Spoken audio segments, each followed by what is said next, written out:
দর্শক, আগের নিয়মে ফিরছে পেট্রোল, ডিজেল ও অকটেন বিক্রি। আজ থেকে থাকছে না রেশনিং পদ্ধতি। আমরা এ নিয়ে আরো বিস্তারিত খবর জানবো যশোর, এবং আমাদের সঙ্গে জয়পুরহাট থেকে যুক্ত হবেন দুজন সহকর্মী। শুরুতেই যশোরের খবর জানাতে আছেন সহকর্মী তৌহিদুর রহমান।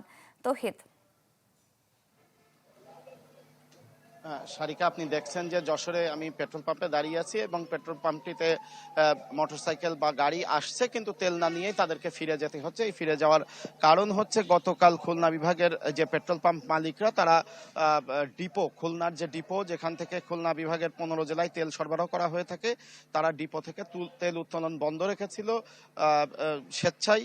এর কারণ হিসেবে পেট্রোল পাম্প মালিক সমিতি যেটা বলছিলেন সেটা হচ্ছে যে তাদের যে চাহিদা অনুযায়ী তেল দেওয়া হচ্ছে না, এর ফলে তাদের নানা ধরনের ভোগান্তিতে এবং আর্থিক ক্ষতিরও সম্মুখীন হতে হচ্ছে।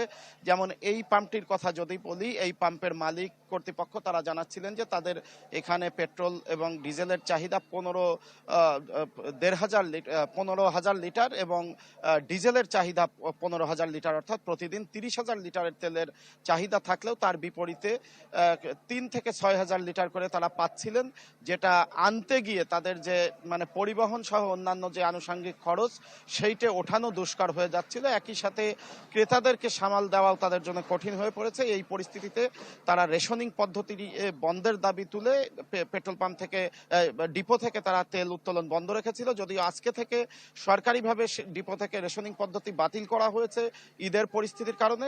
সেই কারণে পেট্রোল পাম্প মালিকরা বলছেন আজ তারা তেল উত্তোলন করবেন। তবে যশোরের অধিকাংশ পেট্রোল পাম্পেই এখনো তেল শূন্য অবস্থায় রয়েছে। কিছু কিছু জায়গায় ডিজেল দিতে পারলেও অকটেন এবং পেট্রোল একেবারেই নেই বলে আমরা খোঁজ নিয়ে জানতে পেরেছি, যেটা বিকাল বা সন্ধ্যা নাগাদ পরিস্থিতি কিছুটা স্বাভাবিক হবে বলে তারা আশা করছেন। সারিকা। তৌহিদ, ধন্যবাদ আপনাকে।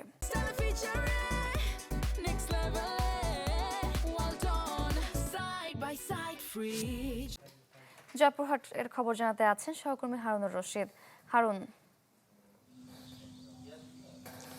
সারিকা, জয়পুরহাটে পেট্রোল পাম্পগুলোতে জ্বালানি তেলের যে সংকট এটি দেখা না মিললেও কিন্তু কিছু যারা ভোক্তা আছেন তাদের কিন্তু দেখা যাচ্ছে যে তাদের মধ্যে কিছুটা ভোগান্তি বেড়েছে। তো আমরা সকাল থেকে যে পাম্পে এসে দেখেছি যে এখানে পেট্রোল পাওয়া যাচ্ছে, ডিজেলও পাওয়া যাচ্ছে, তবে অকটেন এখন পর্যন্ত মিলে নাই। তবে কিছু কিছু পেট্রোল পাম্পগুলোতে সংকটের কারণে তারা হয়তো একটি পাম্পে পেট্রোল বা ওই ডিজেল দিতে পারছেন না, কিন্তু অন্য পাম্প তখন খোলা থাকছে। তো এভাবে যখন এক পাম্প থেকে তেল পাচ্ছেন না, অন্য পাম্পে যখন যারা ভোক্তারা আছেন তারা নিতে যাচ্ছেন, তারা গিয়ে হয়তো সেখানে লাইন ধরে আগে নিতে হচ্ছে, কিন্তু এখন পর্যন্ত কিন্তু আর লাইনের কোনো এখানে বিষয় নেই।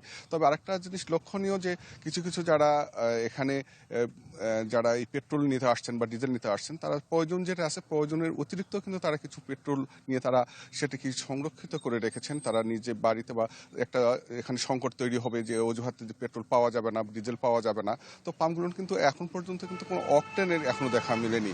তবে যেটা আমরা এখানে পাম্প যার মালিক আছেন, মালিকদের সঙ্গে আমরা কথা বলেছি, তারা যেটি জানিয়েছেন যে তারা যেটি তাদের চাহিদা একটি পাম্পের হয়তো 60,000 লিটার এখানে চাহিদা রয়েছেন, কিন্তু ডিপোগুলোতে গিয়ে তারা কিন্তু সেখানে তেল পাচ্ছেন 25,000 থেকে 30,000 পর্যন্ত।